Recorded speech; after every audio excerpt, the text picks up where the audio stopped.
اب توجہ سے سنیں اس بات کو.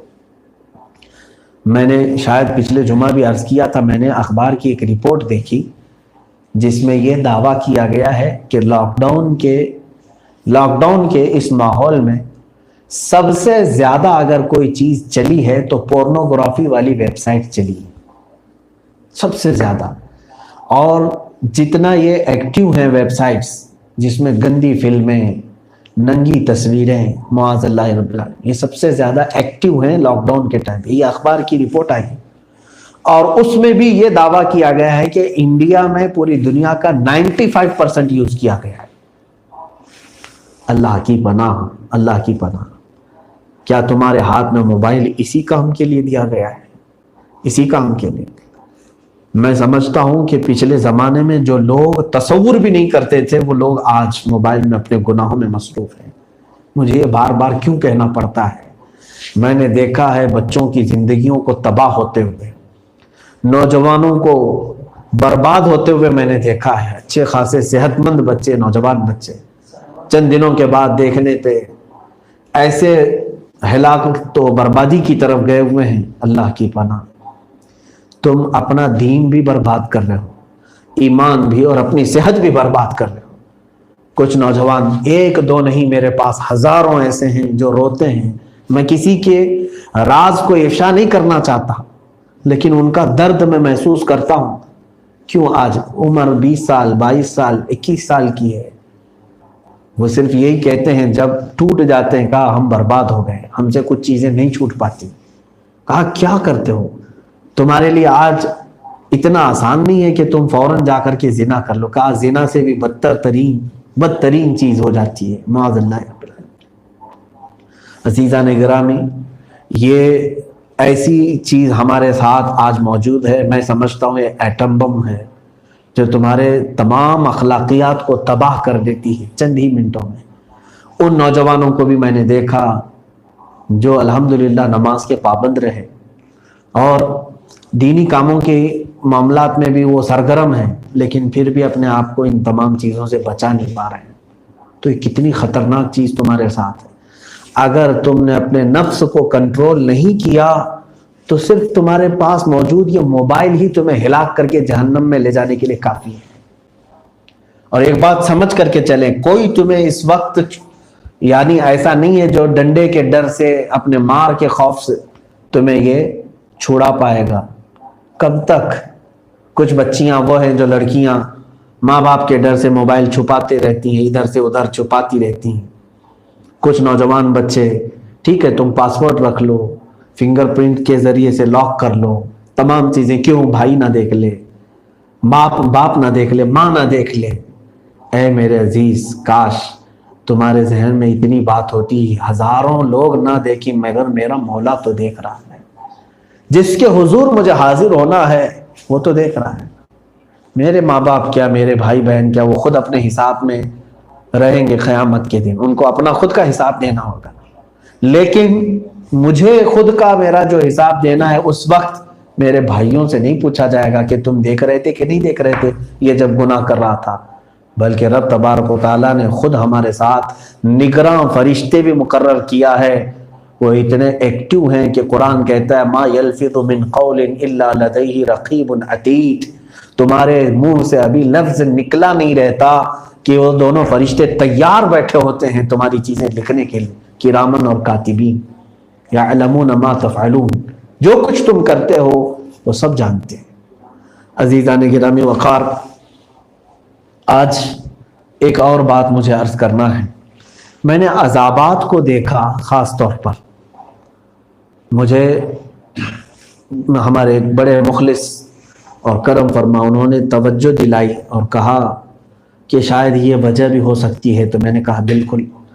پچھلی قوموں پر جو عذابات آئے تھے، حضرت نوح علیہ السلام کی قوم پر، شعیب علیہ السلام کی قوم پر، حضرت صالح علیہ السلام کی قوم پر، ہود علیہ السلام کی قوم پر، کئی قوموں پر، موسیٰ علیہ السلام کی قوم پر جو عذابات آئے ہیں اللہ کے، ان میں سے ایک عذاب سب سے الگ آیا ہے. وہ حضرت لوط علیہ السلام کی قوم کا عذاب. حضرت لوط علیہ السلام کی قوم پر جو عذاب آیا، ان کا جو سب سے بھیانک جرم تھا وہ ہوموسیکسولیٹی، گےازم، یعنی مرد کا مرد سے خواہش پوری کرنا، جس کو لواطت کہا جاتا ہے. تو یہ اس وقت ایسا گناہ تھا کہ اللہ نے قرآن میں خود فرمایا ہے کہ تم لوگوں نے ایسے گناہ کی ایجاد کی جو تم سے پہلے لوگوں نے کبھی نہیں کیا تھا. وہ عورتوں کو چھوڑ کر مردوں کے ساتھ غلط کاریاں کرتے تھے. تو گےازم کو جو ان لوگوں نے ایجاد کیا تو رب تبارک و تعالیٰ کا قہر اتنے جلال میں آیا. 3 طرح کے عذابات انہیں دیے گئے تھے. پہلے تو یہ ہے کہ ان کے اوپر اللہ تبارک و تعالیٰ نے نوکیلے پتھروں کی بارش کی تھی، نوکیلے پتھروں کی بارش کی. اور اس کے علاوہ رب تبارک و تعالیٰ نے ان پر طوفانی ہوائیں چلائیں، پھر ان کی زمین کو اٹھا کر پلٹ دیا گیا. فَجَعَلْنَا عَالِيَهَا سَافِلَهَا وَأَمْطَرْنَا عَلَيْهِمْ حِجَارَةً مِّن سِجِّيلٍ. اللہ نے فرمایا زمین کو اوپر تک لے جایا گیا اور پھر پلٹ کر کے نیچے پھینک دیا گیا. تو اللہ تبارک و تعالیٰ نے جو یہ سخت ترین عذاب دیا ہے، ویسا عذاب پھر کسی دوسری قوم کو نہیں آیا. اندازہ کر رہے ہیں آپ؟ جتنے نبیوں کے عذابات کو آپ دیکھیں گے، میں اپنی اسٹڈی کے مطابق بتاؤں، سب سے خطرناک عذاب اور اللہ کا سب سے بڑا جلال جو دیکھنے کو ملا ہے وہ حضرت لوط علیہ السلام کی قوم پر. کیونکہ وہ جس طرح کے گناہ میں مبتلا تھے، حالانکہ دوسری قومیں انبیاء کو تک قتل کر چکی، بہت سارے یہودی انبیاء کو قتل کیے، لیکن سب سے دردناک عذاب یہ لوط علیہ السلام کی قوم کو آیا. اب میں یہاں پر بتانا چاہ رہا ہوں میرے عزیزوں، وہی لوط علیہ السلام کے قوم کی خرابی آج پوری دنیا اس کو لیگل کرنا چاہ رہی ہے. لیگلی طور پر کیا ہمارے انڈیا میں بھی یہ قانون پاس نہیں ہوا 377 غالباً کہ مرد مرد سے شادی کر سکتا ہے، عورت عورت سے شادی کر سکتی ہے؟ کیسی بے حیائی کا زمانہ ہم دیکھ رہے ہیں آج. اور دوسری قومیں آج اس کو پروموٹ کر رہی ہیں. ایک بات یاد رکھنا کہ یہ دجالی تنظیمیں، خاص طور پر الومیناتی، پوری دنیا میں شادی کا نظام ختم کرنا چاہتی ہے، تاکہ لوگوں کی پاپولیشن کو ختم کرنے کے لیے ان کے پاس یہی سارے راستے ہیں کہ لوگ شادی نہ کریں تاکہ بچوں کی ولادت نہ ہو. مرد مرد سے اپنی خواہش پوری کرتا رہے، عورتوں کی طرف نہ جائے، تو نسل انسانی ویسی رک جائے. اس سلسلے میں دنیا نے بہت ساری ایجادیں کی ہیں کہ انسان اپنی خواہشات کو پوری کرنے کے لیے وہ جو اللہ تعالیٰ نے حلال طریقہ رکھا ہے اس کو چھوڑ کر کے انہوں نے ساری چیزوں کو پروموٹ کیا ہے. شادی کو تو یہ کہتے ہیں، یہ تو ایسا دقیانوسی پن ہے اس کے اندر، یہ بہت ہی پرانے خیالات ہیں اس کے اندر. میرے عزیزو، شادی کو ان لوگوں نے تباہ و برباد کرنے کے لیے کئی چیزیں، حتیٰ کہ پورے بازاروں میں انہوں نے اپنے نفس کی خواہشات پوری کرنے کے لیے سیکس ٹوائز بنائے، یعنی کھلونے بنائے تاکہ ان سے مرد کھیلے اور اپنی نفس کی خواہش پوری کر لے. بلکہ یورپین کنٹریز میں ایسے بھی کہ سلیکون کی گڑیاں، ڈالز بنائے گئے، عورتیں بنائی گئی، جیسی چاہے تم ویسی عورت لے لو اور اس کے ساتھ زندگی گزارو. معاذ اللہ رب العالمین. یہ دنیا یہ چاہتی ہے کہ اللہ نے جو قوانین بنائے حلال طریقے سے تم ہٹ جاؤ اور اپنے نفس کے انہی تباہ کاریوں میں تم خود تباہ ہو جاؤ، برباد ہو جاؤ. آج میں خاص طور پر ان تمام چیزوں سے تمہیں اٹھانا چاہتا ہوں، بیدار کرنا چاہتا ہوں. اللہ رب العزت کا اس سے بھی خطرناک عذاب آ جاتا آج کے زمانے میں. میں سمجھتا ہوں لوط علیہ السلام کی قوم نے جو ایجاد کیے اس سے 4 قدم آگے بڑھ کر کے آج ان لوگوں نے ایجادات کیے. اس زمانے میں اپنے خواہشات کو پورا کرنے کے لیے نکلی گڑیاں، ڈالز نہیں بنائے گئے ہوں گے. وہ گےازم کے شروعات تو ان کے زمانے میں رہی، لیکن اس زمانے میں اور 4 قدم آگے بڑھے. میں سمجھتا ہوں اللہ کا اس سے بھی ہولناک عذاب آتا اگر میرے مصطفیٰ صلی اللہ علیہ وسلم ہمارے درمیان نہ ہوتے. یہ اللہ کا وعدہ ہے. ویسا خطرناک عذاب اب امت محمدیہ پر نہیں دیا جائے گا، لیکن ویسا عذاب نہ آئے، لیکن اس سے کم عذابات تو آ ہی جائیں گے. اور میں سمجھتا ہوں اس زمانے کا سب سے بدترین عذاب کچھ ہے تو وہ یہ ہے کہ آپ نفس کی خواہشات میں ایسے ملوث ہو گئے کہ کفر پر آپ کی موت آ گئی.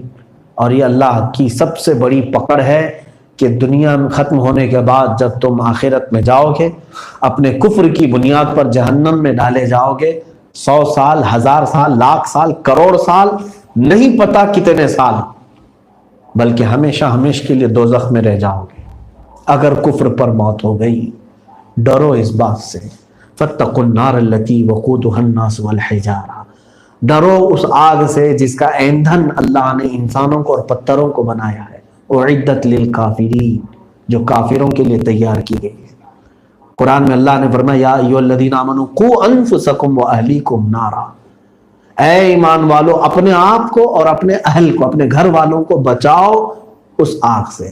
وقودها الناس والحجارہ، جس کا ایندھن لوگ اور پتھر ہیں. علیہا ملائکۃ غلاظ شداد لا یعصون اللہ ما امرہم، اس پر اللہ کے سخت ترین فرشتے مقرر ہیں جو اللہ کی ایک پل کے لیے بھی نافرمانی نہیں کرتے. اے میرے عزیزو، آج کی اس ماحول میں آپ کو میسج یہ دینا چاہوں گا، جتنا اپنے آپ کی تربیت کر سکتے ہو کرو. رمضان المبارک آ رہا ہے، میں سمجھتا ہوں آپ بازار سے بچ گئے ہیں، بہت سارے سینما تھیٹر سے بچ گئے ہیں، لیکن میرے عزیزو اس ماہ مبارک میں ایک اور روزہ رکھ لو. اس موبائل فون کا استعمال ہو سکتا ہے اس کو زندگی سے الگ کرنا ابھی بہت مشکل ہو گیا ہے، بہت کٹھن ہو گیا ہے، لیکن کیا ایسا ہو سکتا ہے کہ ہم سحری پر انٹرنیٹ بند کر دیں تو افطاری تک ہمارا انٹرنیٹ آن نہ ہو؟ کیا ہم ایسا کر سکتے ہیں؟ میں سمجھتا ہوں اگر کر لے گئے چند دنوں ہاتھوں میں کھجلی بھی ہوگی. اگر زیادہ ادھر ادھر ہاتھ نہیں گھومے، فیس بک کو نہیں انسٹال کیے اور واٹس ایپ کے میسیجز نہیں دیکھے تو ذہن میں ایک کپ کپی سی آتی رہی. ظاہر سی بات ہے اس کے ایڈکٹ ہو چکے ہیں آپ، نشہ ہو چکا ہے آپ کو. آسان نہیں ہے، لیکن یہ ریہرسل کا وقت ہے، آپ کو ڈھالنے کا ایک موقع دیا گیا ہے. دیکھو اپنی زندگی سے اس کو تھوڑا سا دور کرنے کی کوشش کرو، اس زہر سے اپنے آپ کو بچا لے جاؤ. اللہ رب العزت بہت سارے انعامات تمہیں عطا کرے گا. مجھے یاد ہے پچھلے سال ہمارے بچوں سے میں نے یہ کہا تھا، تو میری نظر میں ایسے کئی بچے ہیں الحمدللہ نوجوان جنہوں نے پہلی رمضان کو اپنا اسمارٹ فون اندر رکھ دیا تو عید کی رات تک اس فون کو اٹھایا ہی نہیں تھا. چھوٹا سا موبائل لے کر کے رہے، فون آتا جاتا ہے، میسج دیکھتے ہیں. ظاہر سی بات ہے چند دنوں بے چینی میں رہے ہوں گے، لیکن اتنا ضرور ہے کہ جس نے یہ کر لیا اپنے ساتھ، میں سمجھتا ہوں دنیا کی وہ ہر مشکل گھڑی میں اپنے آپ کو وہ ڈھالنے کی کوشش کر سکتا ہے. اس کے لیے پھر کوئی چیز مشکل نہیں ہوگی انشاءاللہ.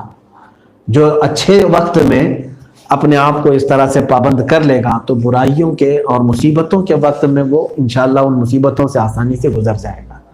آج کا میرا یہی میسج ہے سارے لوگوں کے لیے کہ نفس امارہ سب کے ساتھ ہے. کچھ چیزیں کم کر لو اپنی زندگی میں تو آپ کا کوئی نقصان نہیں ہونے والا ہے. ہاں یہ اور بات ہے کہ اگر دنیا کو آج مات دے سکتے ہو، ہرا سکتے ہو، تو صرف اور صرف تمہاری ایمانی قوت سے. اور یہ ایمانی قوت گناہوں میں ملوث ہو کر کے کمزور ہو جاتی ہے. اس کو پاک کر سکتے ہیں آپ. ایک ہیرا ہے، ہیرے کی چمک کا کوئی انکار نہیں کر سکتا کہ کتنا چمکیلا ہوتا ہے، لیکن ہیرا جب کیچڑ میں گر جاتا ہے تو کیا اس سے اجالا آ سکتا ہے؟ لیکن ہیرا تو ہیرا ہے، کہیں گیا نہیں، کیچڑ میں گرا ہوا ہے. ہیرے کی چمک ویسی ہی رہے گی، اندر ہے، لیکن ہم نے اس کے اوپر کیا ڈالا ہے؟ کیچڑ ڈالا ہے، جس کی وجہ سے اس کی چمک کسی کو بھی نظر نہیں آتی.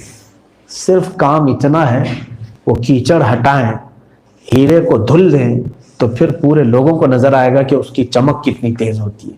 ہوتا ہے نہیں؟ یہی مثال ایمان ہیرے سے زیادہ قیمتی اور چمکیلا ہے، آپ کے پاس ہے، لیکن گناہوں کا کیچڑ ہم اس کے اوپر ڈال کے رکھے ہیں، اپنے نفس کی خواہشات اس کے اوپر ڈال کر کے رکھے ہوئے ہیں، جس کی وجہ سے اس کی چمک سے ہمارے آس پڑوس کو بھی فائدہ نہیں ہو رہا ہے، کوئی ہمارے اخلاق سے صحیح نہیں ہو پا رہا ہے.